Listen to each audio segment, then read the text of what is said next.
how do you go about designing a program that's built on the assumption that the community will open its doors? And out of that grew what we called the Community Participation Initiative. And the focus was assisting individuals with disabilities and assisting community agencies to make it possible for people with disabilities to participate in the same programs that people who don't have disabilities take part in. Part of our goal is to help people become as embedded and connected and involved in their communities as possible. Our organizations fit together very well. While we provide specialty services, we still want people to be involved and connected to their community in the most natural and typical ways possible, just the same way you and I would be. There's an ongoing process of thinking, projecting, acting, and then reflecting on it, and then doing the same thing over again. Community mental health staff are experts in mental health and specialty services. Arcadia provides the expertise in community, how to connect and be partners in your community, how to be involved, and that's the expertise that Arcadia brings to our system. The three focal points of what we're attempting to do is to help the individual get involved in relationships that are meaningful to him or her. Secondly, we're attempting to create support for an individual so that he or she can take part in a competitive employment situation. And the third thing is to help a person live in a setting that's typical, that's tied to the rest of the community and not further set apart because of the disability. The folks from Arcadia Institute, because they're so passionate about what they do, really work hard and fast to get those doors open, to help make those connections, and to help transfer the relationships that the brokers have developed in the community, both to the staff and to the person who's receiving services. The role of the Arcadia Institute in that was to be the coach, to help the individual participate, to help the agency make some adaptations and accommodations. What we're seeing, especially for young people coming to us, is that they're valuing and wanting a life in the community, and Arcadia helps us get them there. Not a separate life in the community, but a fully included life in the community. And that's the big difference we're seeing. The Arcadia staff go out and make the options that the child and family want available through teaching, mentoring, and transfer of relationships. We've had very strong support from Kalamazoo Community Mental Health and Substance Abuse Services. We are working with a little over 30 people in community brokering at this point. Over the next 5 years, I'd like to see us increase that number by 5 times. People who work here are not experts in disability, they're experts in community building, if anything. They're really the ones that know how to do that far better than I. I'm almost like a spider that's creating a web. Arcadia Institute is the center of the web, and I'm sort of the person that's weaving the web and connecting people to each other. When somebody comes to us and is interested in community brokering or even community participation, I have to have an understanding of how they can access community mental health services. When I moved here, I really wanted to understand what was going on in my community, and I spent a lot of time poring over the papers regularly and just getting myself involved in a lot of different organizations. One of the things that I really appreciate about Arcadia is my job title is that I'm an administrative assistant, but I feel like I'm included in thoughtful planning of the programs. I feel like I've always been included in whatever we're working on. I feel like the impact that I've had could go way beyond the job description of administrative assistant. One thing that I think is really exciting in the work that we're doing now with brokering is some of the partnerships, particularly around employment and meaningful engagement, are really growing.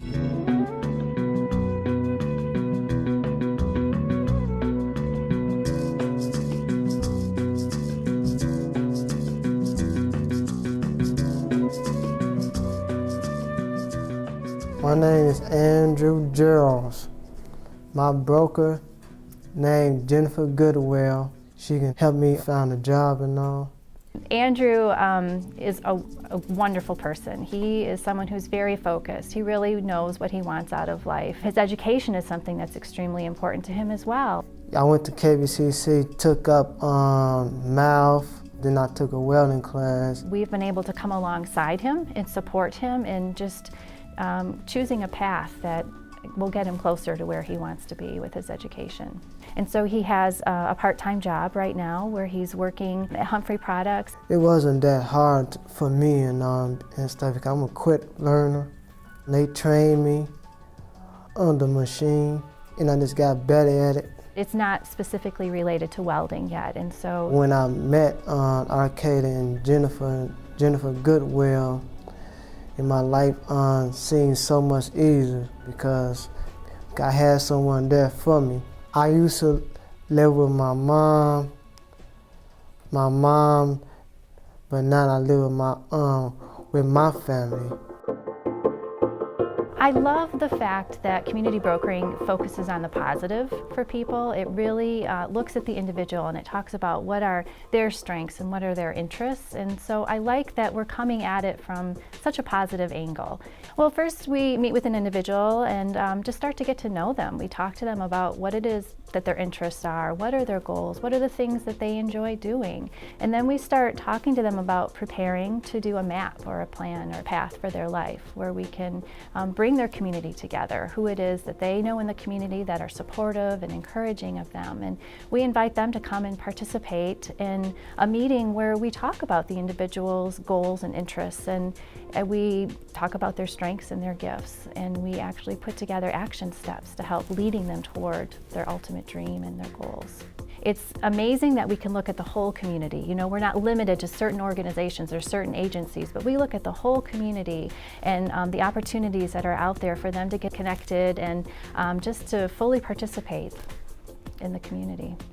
So a lot of times it takes other people that know the person well and know the family well to come along and say, you know what, they can do this. We really believe in them, and you need to kind of let go and let them see where they can go and what they can accomplish.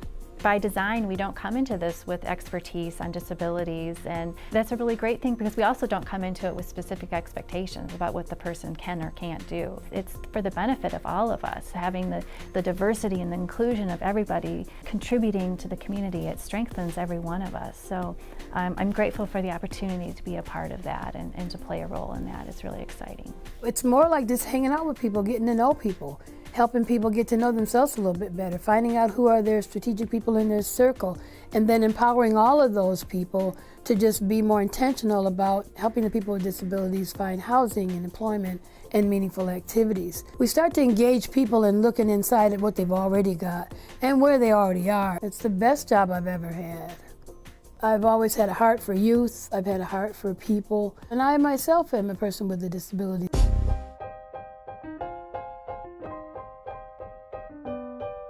Greg started volunteering at the Boys and Girls Club about a month ago, and he's an associate art instructor there. He's only in his 20s, and he has a desire to be married. He has a desire to own his own home and to develop some of his graphic art talents, and the Arcadia brokering is helping him do that. My first impression of Deborah was that she's a hard worker and will get stuff done and help me get stuff done. I seek enjoyment in art and being on my own. I volunteer at the Boys and Girls Club, teach them basic art. My future goals, I see myself taking my art and traveling all around the world. Arcadia, without them, I would probably still be at home.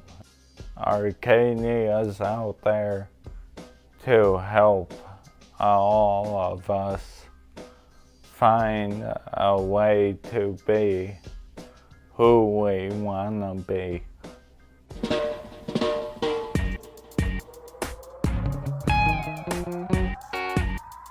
We have been doing community participation with youth. There's a Young Champions cheerleading organization that we've had some students do. My name is April Smith. My name is Melissa Matra. My name is Caitlin Smith. I started cheerleading, not for Young Champions, but when I was really little. I started cheering when I was 10 or 11. It just seemed like when I was stressed out, I could just go to cheer practice and it'd all be okay. The girls end up winning a competition to nationals. When we heard that they're going to Vegas, everybody got so excited. I got excited. I'm sitting there thinking in my mind, oh great, how am I gonna be able to do that? Arcadia lifted a lot off my shoulder to help make sure my girls got the opportunity. And they helped with their uniforms. When I heard that we'd be going to nationals in Vegas, me and my best friend just got super excited. We just started jumping around and all that. Basically my entire life I thought I would never leave Michigan ever. And then I got the chance to go to Vegas, so that was pretty great.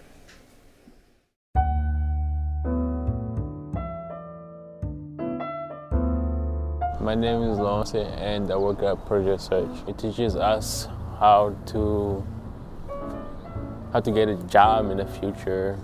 My goal is to learn how to read. I did not know how to help him with his problems. I want to see what he can achieve, but it's not easy for me. Leonce has grown his confidence. He throws his shoulders back. He exercises his voice much more. He makes direct eye contact much more. But I think he's really at the beginning of who he's becoming now that he's finishing Project Search, got his job skills in place, and moving out on his own.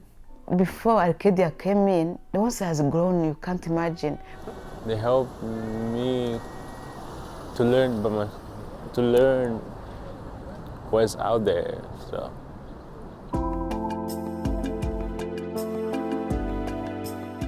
The part of brokering that says, once you have your people and your places and your things in place, you can begin to navigate with the confidence that you didn't have before, and you start being in the driver's seat. Erica's almost there. Well, I think the highlights of the mapping process was to learn who I was and to figure out what I really wanted and who was in my circle of friends, family, and being more assertive in my life, just taking charge of who I am. Arcadia really focused on honing in on what her life goals were and really focusing on what she wanted in her life. I really just have broadened my horizons, wanting to invite people into my little world. We all continued to encourage her to speak up and to say what she needed, and that whole process of mapping out her dreams and goals, that was the first time that I really heard her voice. So the past shows what I did and how my life was. Then the current is the things that I want to be doing. I love seeing it all written down, follow along each process that we go through. It's a real eye-opener, where I've been, who I've been, and what I can be. It's really important to know who you are, to figure out who you are, and to explore where you can go. It's such a life-changing experience. She's doing really well. We communicate very frequently. She's very good about calling me and asking questions and really being involved in her own life as far as hiring her staff. So she's doing great.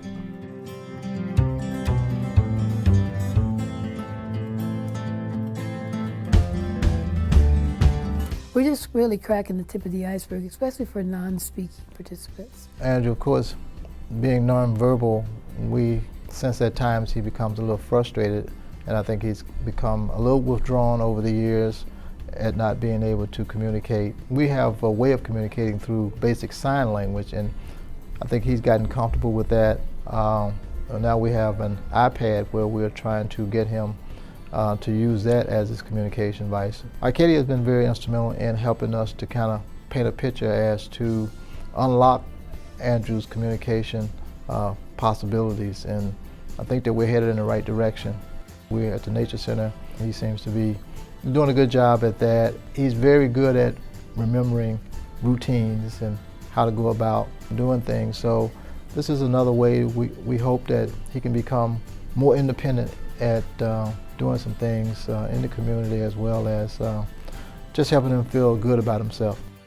Andrew will overcome this obstacle.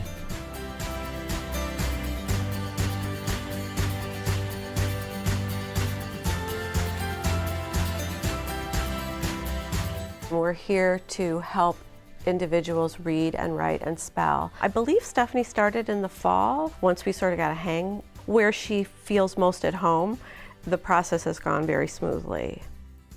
I feel really fortunate that the whole staff has just said, absolutely, let's make this work. I feel like it's about creating a situation that she can be comfortable in. We've got a rhythm going now, and we're just very happy that she's comfortable here and we can actually benefit from her time here.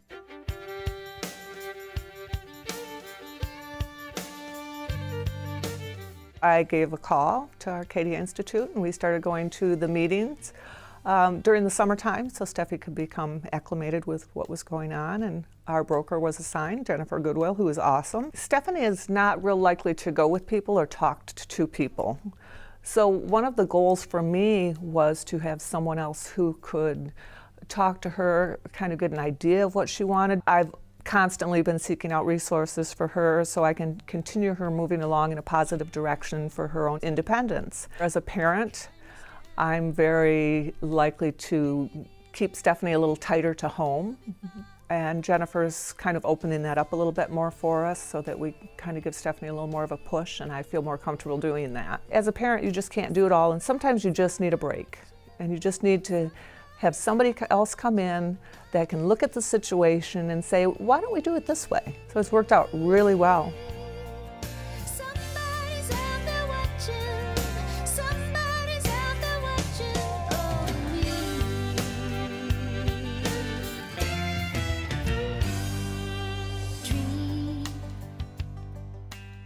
People with disabilities make good communities better.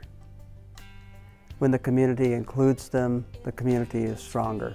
The odds are that more important things are going to happen that are good for people with disabilities when you set something in motion and let it go than if you try to hold on and control everything.